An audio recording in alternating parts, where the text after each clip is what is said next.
जय श्री नारायण। भगतजनों कहते हैं कि कर्दम ऋषि ने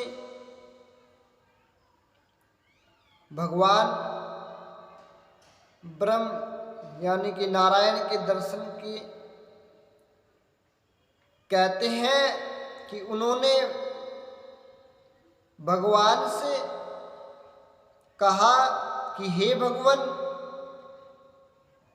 मेरी आंखों ने आपके दर्शन कर लिए और मेरा जीवन सफल हो गया। अब जो मैं संसारिक कामना की इच्छा करूं तो मुझसे बड़ा कोई मूर्ख नहीं है। मैं आपसे संसारिक कामना नहीं मांगना चाहता। अब भगवान मेरे सामने है तो मैं इस संसार का क्या करूंगा और क्या मैं आपसे वरदान मांगूं। बस मैं तो आप में ही रहना चाहता हूं और मैं तो आपसे केवल इस संसार से दूर, स्त्री संग से दूर, कामना सुख से दूर, इस संसार की कामनाओं से दूर मैं आपसे सत्संग मांगता हूं। आप मुझे सत्संग दीजिए ताकि मेरा जीवन सफल रहे। और आपके दर्शन हो गए और आपके दर्शन होते रहे। वो संसार से यह चीज मांगते हैं। संसार के प्रति उनका मोह नहीं है, ना स्त्री के प्रति उनका मोह है। वह भगवान से केवल सत्संग का चयन ही मांगते हैं कि मैं अगर इस संसारिक कामनाओं में पड़ जाऊंगा तो मेरी ये तपस्या कोई काम की नहीं रहेगी और मैंने जो ये तपस्या की है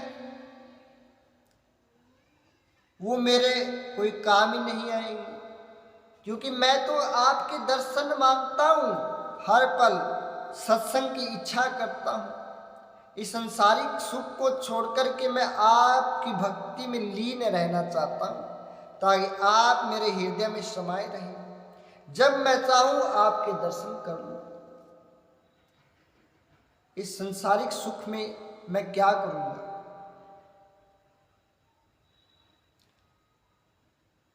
तो वह भगवान से कर्दम ऋषि ने यह वरदान मांगा।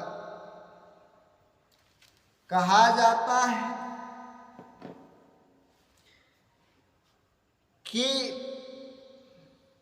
कर्दम ऋषि कहते हैं कि जो स्त्री की कामना है वह कामना मेरे लिए कोई मायने नहीं रखती और ना ही मैं इस संसार के पीछे संसारिक कामनाओं में पड़ना चाहता।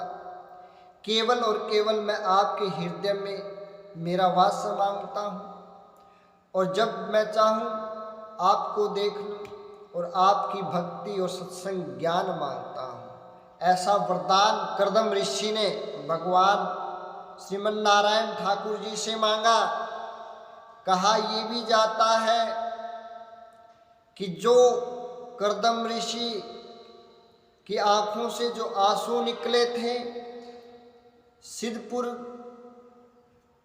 में आज भी वो सरोवर वहीं पर है और उस सरोवर में हमेशा कभी भी आप जाओ तीर्थ के लिए तो स्नान करना चाहिए। तो उनकी ऐसी भक्ति थी, ऐसी तपस्या थी। कहा जाता है कि जैसे भगवान श्री कृष्ण द्वारकानाथ विदुर जी के घर आए, ऐसे ही कर्दम ऋषि के घर भी भगवान उनकी भक्ति को देख करके आना पड़ा। तो आपको इससे अगले भाग में बताया जाएगा कि कर्दम ऋषि ने कैसे विवाह किया और किसके कहने पर विवाह किया। आपको ऐसी ही वीडियो मिलती रहेगी इसी चैनल पर। बोलिए श्रीमन नारायण भगवान की।